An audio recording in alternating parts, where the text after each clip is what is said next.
Chris Unbias returning officially back to not officially back to battle rap, but just to that world, I guess, just a step back in and kind of give his piece, bro. He dropped his what was it called? The Chris Unbias redemption story.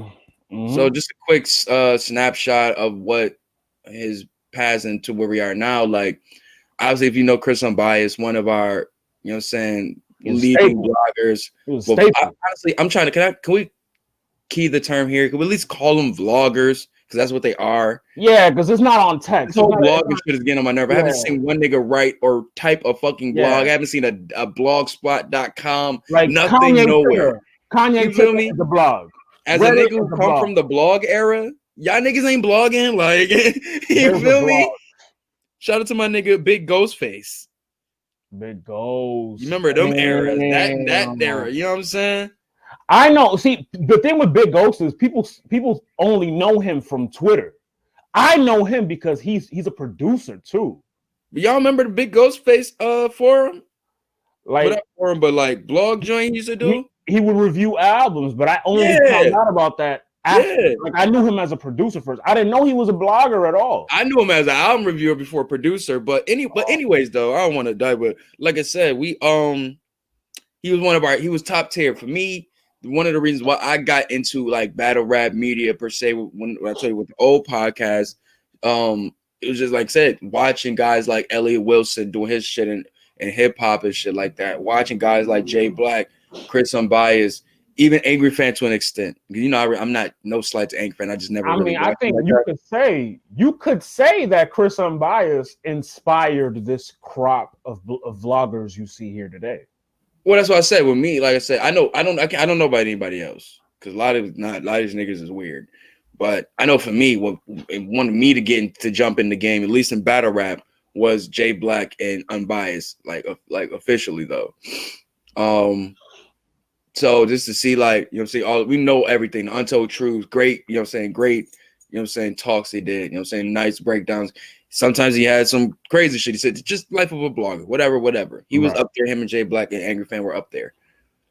Fast forward, we get the news about some case of sodomy and all of these crazy charges and such. And, in battle rap, it's a lot of guilty until proven innocent. A lot of fathers, a lot of grown men, it's a lot of adults. So they look at that and be like, whoa, what the fuck? Like, sodomy, they thinking kids off rip. So they, given the whole situation with Tech 9, that's just like, you already see, like, we don't play that shit over here. You know what I'm saying? But we end up starting getting little bits and pieces of information, may it be true or not. It was just information we were taking into, because we didn't know what the fuck was going on. This was all new. We know where the where did the kid shit come from though? Like, where did it was just a mishap of the definition of what the shit was. That's it. Okay. Miscommunication of what the definition of it was. But yeah, like I said, next thing you know, we see fucking mugshot pull up of him. Next thing you know, we seeing he can't get no bond. He's in there for a while, and then he was in there for a while. You know what I'm saying? 3 years. And let's keep it tall. Like, the battle rap world tried to forget about him. Well, not real. Well, no, I wouldn't say tried. That's what I said. Big Key tried because they kept bringing him up. That's what I say. Yeah. Battle rap can never let nothing die because they will ever forever bring something up in a bar. Which he also like he was a clever in bringing that up too. Oh yeah, we'll talk about that. We're gonna talk about it. Like I said, I don't want to do a super breakdown, but I do want to speak on certain parts where I was like, okay, that was cool, and like, oh wow, I didn't know that type shit. Because I definitely went into this, like honestly, I went into it with a clean slate. Because during the whole situation, it was just so much craziness going on that I just completely like separated myself from it, that I didn't want to say anything that could either end up being wrong or say something where I just don't want to touch that shit. You know what I'm saying? Let life carry its way out and it'll do what it's due. You know what I'm saying? I don't have to give an opinion on every single thing, I had my foot in my mouth. I definitely had my foot in my mouth. Yeah, and no, and the thing is, Los, a lot of people did, but I mean, that's just how this generation is. Like we jump on a lot of shit quick because there's so much information coming at us fast. We Like, and thinking what's on our mind. Like, I'll be the first to admit, you know what I'm saying? Like, I was wrong, you know, as many people were. yeah, like that's what I'm saying. Like, I can't sit there and lie. Like I said, like I was sitting there sending him letters. I'm not gonna sit there and act like I was sitting there downing the dude, you know what I'm saying, drowning his name in the sand or anything like that either. And if I did, somebody probably pull some shit. I really don't remember. Like, it's been 3 years. I don't really. I've known you for them 3 years and you didn't. I've known you for them 3 years and you never like we never talk about Chris Unbias. Like, me and you never talked about Chris Unbias. Right. Like, we'll joke around and I'll put a meme up or something, but you'll always, like, you know what I'm saying? Like, we never, like, this will be the first time we talk about the nigga. Like, me and you is what I'm saying. So, and like, it was nothing crazy. So anyways, we get the news. Fast forward 3 years, you got, like I said, the memes, Chris Unbias, all of this shit. Like, niggas trying to send him to the fucking heaven. That's pretty funny. You gotta admit, that's pretty funny. No, it was funny. Like, the niggas got their jokes off. Niggas got their jokes off. It's gonna but then next thing you know, fucking the group, the Unbiased group, we got that too. That shit, like, in a sense, depleted. Like, and everybody went to what was the battle rap BRC joint. Yeah, so it's like all of them left there, or either went to Angry Fan or back to Angry Fan, or there. So it's like, you gotta remember, Unbiased had a whole like little crew up in there. Like, that's where I, you know what I'm saying, found out about a lot of, you know what I'm saying, the niggas I know in the battle rap community today. But a lot of them niggas jumped ship once that shit happened, because they didn't even know, they didn't even want to associate even being in the Facebook group with the shit. You know what I'm saying? So we get fast forward now, we get news that he's getting released and shit, and people were like, the attendance was started jumping and shit like that. Like, nobody jumped, like, I didn't see nobody like that I know per se, like, go off the wall, like how we seen some of these dudes in the blog that he dropped did. Yeah, so, like, I don't watch a lot of these dudes, but yeah, man, once he finally said, yo, I'm gonna drop the trailer and shit like that, niggas were like, hey, yo, like, well, first it was ARP. Like, this is kind of crazy. ARP was the first one that like put it out there. Shout out ARP for breaking the news and shit like that. Because I guess him and Unbiased still have a relation, like they're still cool. So yeah, it was I won't say a lot of it because I don't know specifically, but from the people he showed, he had some names that stood by his side. You know what I'm saying? That are respected in the culture. Right. So in that sense, he was comfortable. I mean, yeah, like these are people that like a nigga like Swave, you know, shout out Restore Order, like the trailer, he had mad niggas. A nigga like Swave is a pillar in the community, damn near. You know what I'm saying? So to have him vouch for you, that's big. But remember what he said though, it was that he heard the story, analyzed it, and he just believed. It wasn't that no old shit or nothing like that. It was just he heard the story and he believed them. You know what I'm saying? He's like, I can see how that happens. But I like how he said, like he was saying, yo, just go tell your story and such like that. But Chris Unbiased, and now we're getting into the actual shit. We're not about to do no sit there and like fucking frame by frame breakdown and shit. Breakdown? Do a breakdown as long as the blog? Frame by frame breakdown. Fuck all that. But I did like when he was saying to Chris, like, yo, tell your story, B. Nobody can tell your story better than you. And that's very true. That's, as a man, that is very true. But I like how Chris said, like, you could do that, but when niggas say, when you tell your story, niggas gonna still find a way to be mad or, like, you know what I'm saying, decipher it and build a narrative out of it. Like, he said that he was, and like, not to bring it back to the situation, another situation, but with the whole Tory and Megan situation, it's not that we don't want to hear Tory, just the way we did. Like, you drop music first before of anything. You're like, that's not the story I'm trying to hear. I'm actually trying to hear words out of your mouth, like verbatim, like just straight that, like straight shit, no cryptic stories or nothing like that, like none of that. He did it backwards. He put the music out Right. first, and then he said his statement on the IG Live instead of doing the opposite. Exactly. You know what I'm saying? So I'm just happy that we at least can hear it from the, you know what I'm saying, from the primary source. But you, like I said, niggas are still going to build their narrative. If they definitely still got it in their heart. You know what I'm saying? But yeah, give your thoughts real quick on some of the parts you say. I gotta run to the door real quick. One thing that I noticed about this blog is that he subtly made it known that he's still in tune with the culture. For example, he was dropping references of things that happened within the last 2 or 3 years. The Math Hoffa shit, when he was doing the smoothie thing, and he was like, this is good. Like little things like that. Like, and that was a clear shot at Math. Like Chris Unbias, he doesn't eat or drink in his blogs. So that was uncharacteristic of him. That was clearly a shot at Math. The Big K and T-Top battle clip he showed, like that's another thing too. Like shit like he was referencing the URL app, like shit like that. Like he was dropping a lot of references that let it be known that he wasn't seen, but he was listening and he was watching. That, you know what I'm saying, that's dope. That's dope. Like he was still in tune with the culture.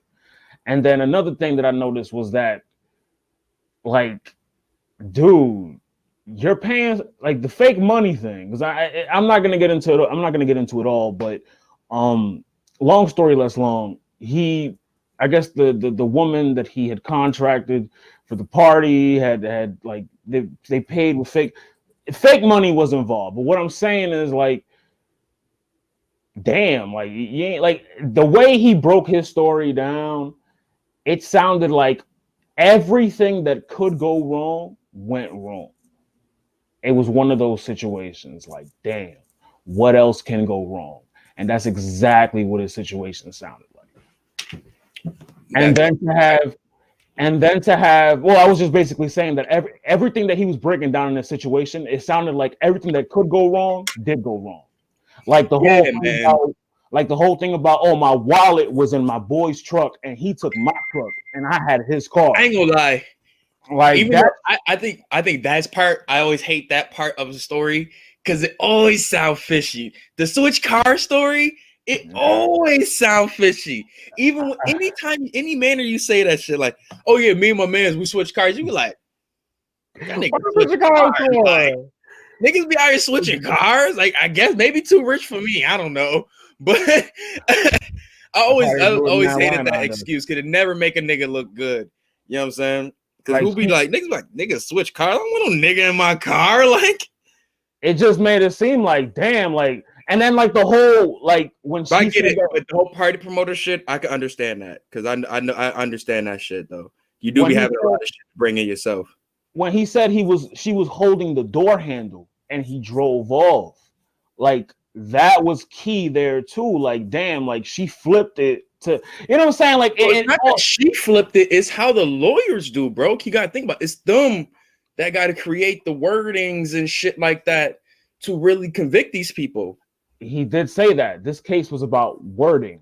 Yeah, that shit is really crazy, bro. Like, to see how shit can pile up off you just off the way some shit is coded, basically, is insane, bro. And like, me make this clear, I've never been arrested, never been in no situations like that. So I'm coming to this shit as a civilian.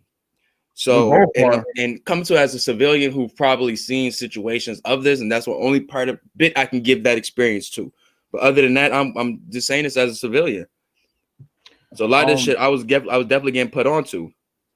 Like the shit about how like the trumped up charges that they added on to him, like because he said that he went in there with 3, had 8, went down to 6, and they kept denying his bail every time.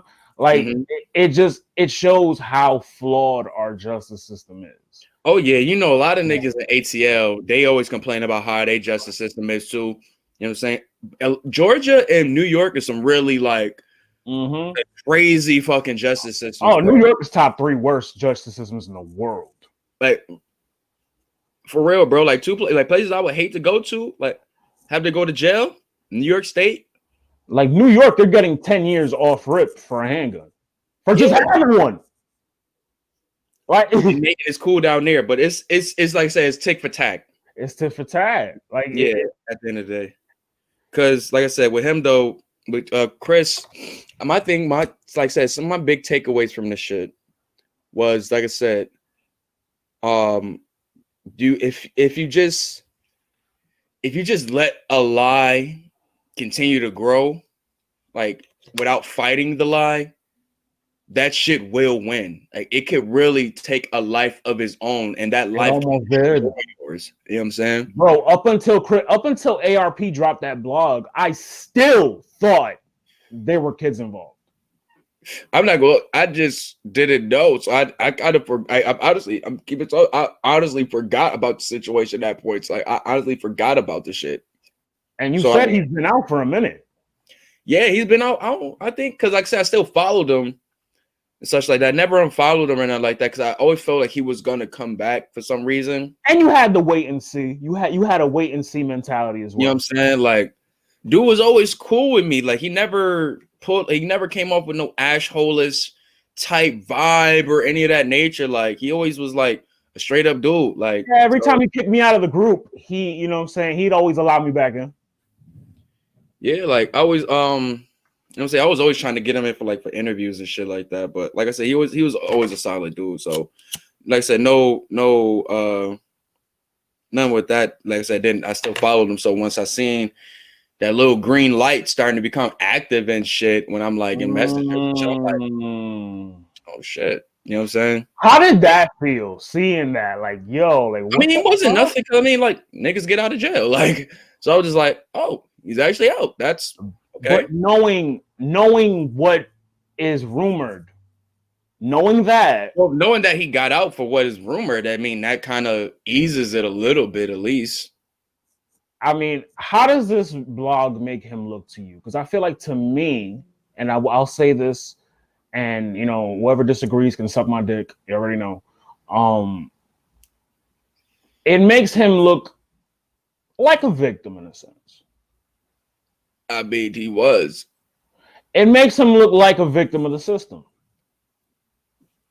I mean, that's what I mean. He technically was. I say he's looking more so less victim, more survivor, I guess. Because that's a better word for it. Yeah, because he's talking in a sense of where's a lot of cases where people, mainly men, can get accused of a situation and not everybody knows the story, but they instantly, like, you know what I'm saying, they instantly go with the woman's story. And this is no slight to women who've been abused or walking a fine line like that and had to walking a fine line, nigga. Yeah. But no, I want to make that clear though, because I don't want to, because I don't fuck around with niggas who do fuck shit like that to women either. But that's the thing though, bro. But let me finish. Let me finish. All I'm saying is, with respectfully to women who have been in a situation, had to, you know what I'm saying, go to courts with men for stuff like that. This is no slight to them, but for the women who are in these situations, are having concocted stories, or letting their lawyers, you know what I'm saying, spice up stories to convict a dude, that's where we're talking about. You just got to make that clear these days. You know what I'm saying? Separate it.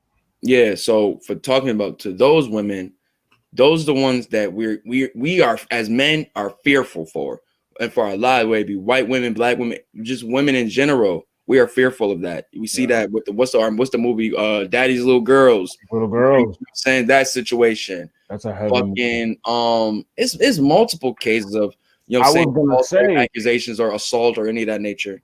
I was gonna say, how do we, it's especially these days, it's hard to know who did what with who. That's why he said it, if you don't have the funds to really fight for your case or fight for your name or whatever that nature, you're really gonna continue to be, you know what I'm saying, like, you know what I'm saying, on the shit end of the stick. And it's really true when it comes, because that's the whole situation with bonds and pleas and stuff like that. He broke that shit down to a science. That bond, yeah, bro. Because I mean, me, like, I that shit got exposed to me in remember I posted the one bail joint in the chat that Joe was ended up watching the shit. With shout out to the 13th documentary, which like opened my eyes to that situation. So when I'm hearing it from Chris's situation, I'm like, okay, I can understand why he fought so hard, and I can understand why somebody who's not in the space where they have the funds can really just eat it. A story like that can just take wings for itself. You know what I'm saying? But like think of a nigga who doesn't have the money for that, and they have to eat those charges and live with that stigma of, oh, this nigga's a rapist, oh, this nigga's a murderer, oh, because they don't have enough money to defend themselves. That's crazy. Exactly. So that's the one thing I would say too. Like Chris had the funds to, and that's a great, like, niggas gotta save their money. Be Nigga like had bread. When niggas say a rainy day fund, that's what low key what niggas mean when it's like when you can't provide for the family anymore, or you can't, you know what I'm saying, do what you regularly do. You gotta dip into that stash. Like that nigga was saying he was paying thousands of dollars for a private investigator, bro. He said he had bread, dog. Like he said that the private investigator shit, I felt like was unnecessary. I felt like that's fucked up. They made him go through that because he said the courts themselves can pay for that. Yeah, but you know how certain motherfuckers, like, you had an asshole judge. They just want to be a dick, bro. Like for no reason, man. You remember how you were saying how the judge was basically like calling the scum of the earth and shit? The DA. Yeah, like so it's like you got motherfuckers like that just already look at you like them. So why would they offer you anything? You know what I'm saying? Why would they offer anything? But I mean, but those cases you gotta go to a place you probably wouldn't do, a place you wouldn't go before. And I mean, I commend him for it because it's like, man, what you got to do something, bro. You can't just go out like this if you know you ain't do this shit. You feel me? Like mentally, you gotta can't just go out like this. Like, bro had the private investigator out here looking like this and shit. Hey!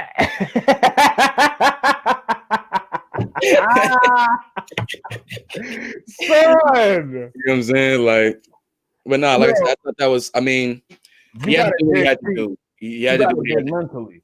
And the fact that he was able to do that and it work in his favor is great. You know what I'm saying? At the end of the day, I'm glad that all the stuff that happened to him, like that span of days that he said that the good shit just started happening to him, which is good, man. That's good to see, bro. Like me personally, I never want to see a man. Like my personal views of jail, I don't really care for it. The system of the prisons, jail, so I don't care for it personally. It's corrupt, motherfucker. Right. So I personally never want to see a man, woman, child, nobody in that type of system. You know what I'm saying? But you know what I'm saying, he was there, and the time that he did, you know what I'm saying, he utilized it. He read a lot. He worked on his case every day he was there.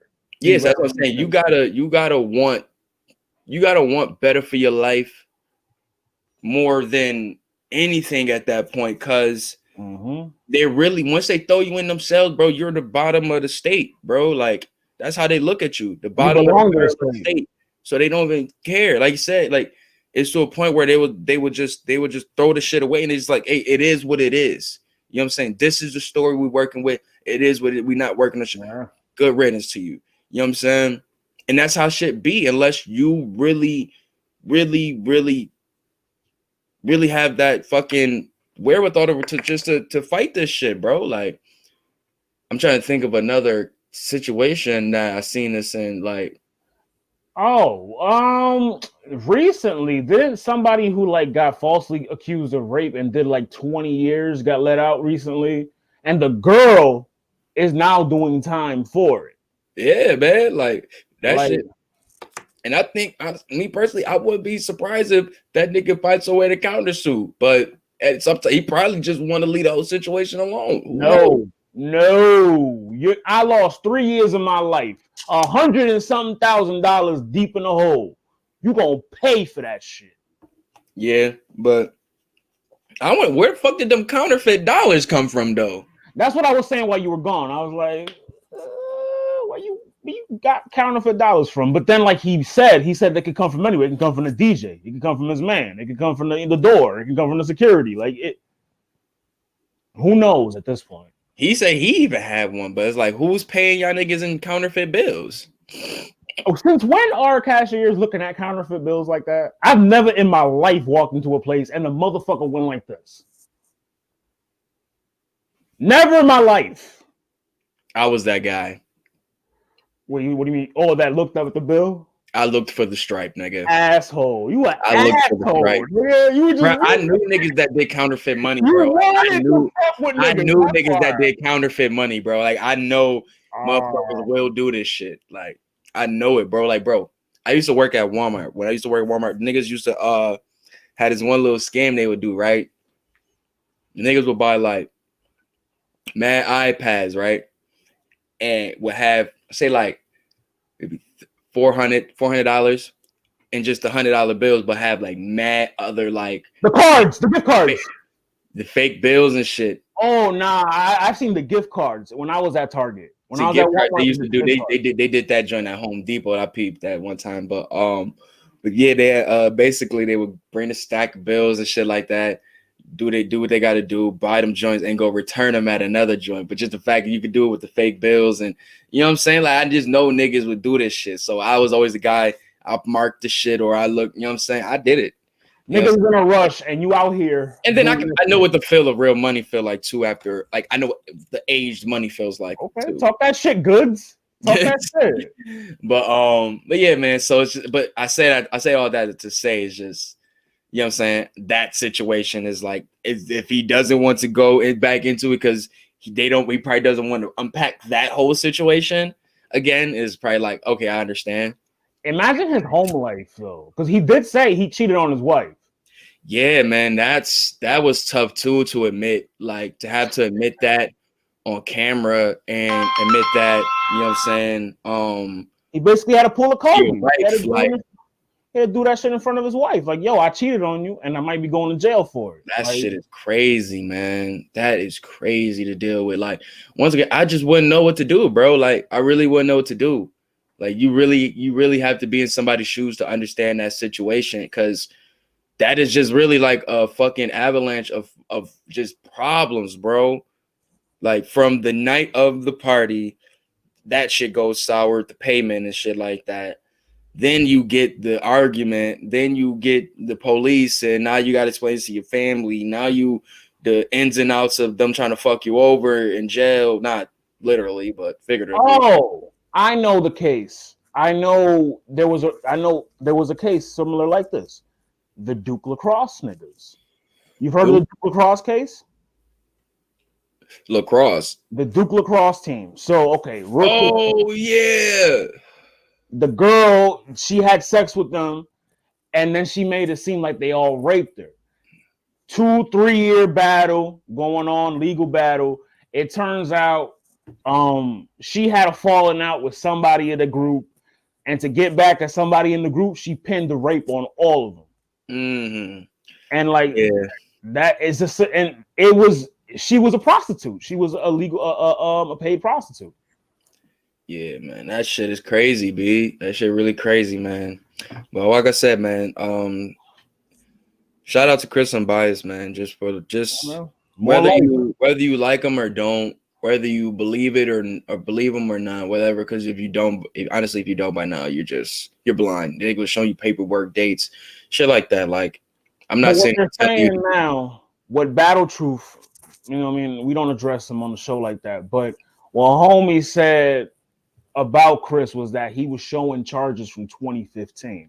The idiot doesn't realize that Chris himself in the video said they added on charges that I didn't do because they tried to blend him into the Uber shit that was going on.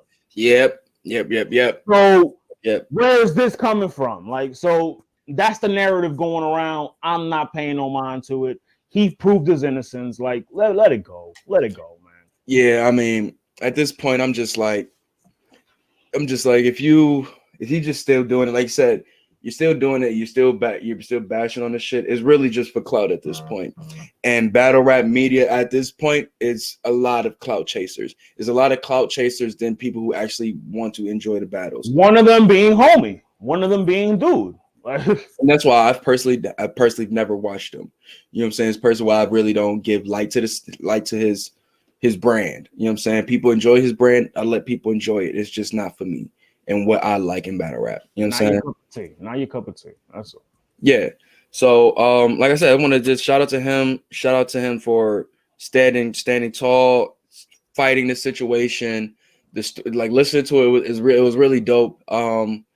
I love that, you know what I'm saying, he was helping others in those situations too. Like it was really good to see that. They called him a jailhouse lawyer. My man was on his for life shit, bro. Real, my man was out here on his for life shit. Life imitating art. Nah, you know the show for 50 Cent. For life. Yeah. Oh yeah. I need to start that shit too, bro. I really need to start that fucking show. I've only seen one episode, and my sister watches it too, so I watched that. Bro, let's start that shit, bro. It's pretty dope. We should start that shit. I'm telling you. Is it on the Fire Stick? You know I'll find it, bro. Link me, dog. But yeah, son. So like I said, shout out to him. Shout out to his futures endeavors. I mean, he's up in the air on what he wants to do. So like I said, shout out to his futures endeavors. I'll be in tune personally. Me too. To see, you know what I'm saying, what's next is, I mean, like you said, he was giving up little information here to show, like, hey nigga, I know what's I've been quiet, but I've been doing shit like that. So, and that's one of the things ARP said. ARP said it in the blog. He was like, he was there the whole time. That's what ARP said. He was there the whole time. Mm-hmm. And you know, I don't know all niggas in the South. I don't know if they got electronics in their jail or anything like that, but niggas be on Facebook. Like niggas be, yeah, they got the, you know, the burner under the burner phone. But we had all of that, the redemption shit. Then he dropped before the video dropped, the actual documentary or whatever you want to call it.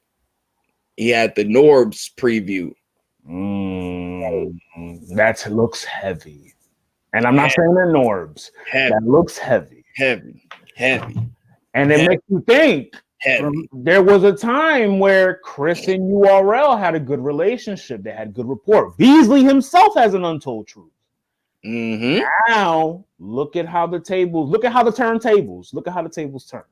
Like, you know what I'm saying? Like, now he's siding with Norbs, basically. To, you know what I'm saying? And the shit that Norbs was talking about, like the little bit that they showed, like it looks like he's gonna reveal a lot. Nah, bro. It really had me like very in tune, bro. Cause goddamn. Mind you, we already think URL has iffy business practices. Mm-hmm. I knew what he was talking about because when I see pardon me against something I was gonna play later. But yeah, bro, like that joint looked like it's gonna be fucking crazy, bro. Fucking crazy. A lot of questions gonna be answered, and as such that we had a lot of information. I'm in tune, bro. Like that's a great way to follow up with your first video and come with that. And to lead in with that at the beginning. That makes you want to come. That makes you want to come to the next video. Pause to like see like, yo, what the fuck? Like he got the Norbs interview. Like, oh, just off of intrigue. Yeah, bro. Like you just coming back, and you got the Norbs interview. That nigga on shit already. Mm-hmm. On shit already, bro. So definitely eager to see that untold truth, man. Just to see what this whole situation is like, man. Like that's one of the biggest stories in battle rap right now. Still developing too. Right. So we gotta see what's going on. We gotta see what's going on. Like I said, if you don't like Chris Unbias or not, your eyes are more than likely gonna be in tune to that shit to see. Oh no, they can skip this part of the pod. The last 50 minutes, they can skip that. Fuck them. Yeah, so like I said, shout out Chris, man. Shout out on his future endeavors and shit, man, because that was a great way for a rollout. I ain't gonna hold you. Nah, that was an ill rollout. And then did you peep? One thing about the Norbs thing that caught my attention was that he was talking about the fight with Twerk, and he said that when he got up, Beasley came up to him and was like, "Yo, you good? You alright?" Good, nigga gave him the Izzy dad kick, bro. Son, I mean, listen, that nigga Norris gonna be talking shit. That nigga talking. They talking him versus Chico. All of this shit, they bro. finally showed Chico. I didn't know what Chico looked like until that picture. I mean, he used to have I think he used to have dreads or some shit like that too. And so Chico is supposed to be the silent, like Chico is supposed to be bigger in like the tiers of that like business. He's supposed he's the third. He's like you said, how Shada is, he's just a silent person. He's not the face. We've seen Shada though. Yeah, but we've seen Chico too, but it's like no, we haven't. You haven't, but I've never seen niggas seen Chico before. But it's just like I say, he's not out here trying to show his face. He's not the face of URL. That's smacking them. Right. But where are they looking?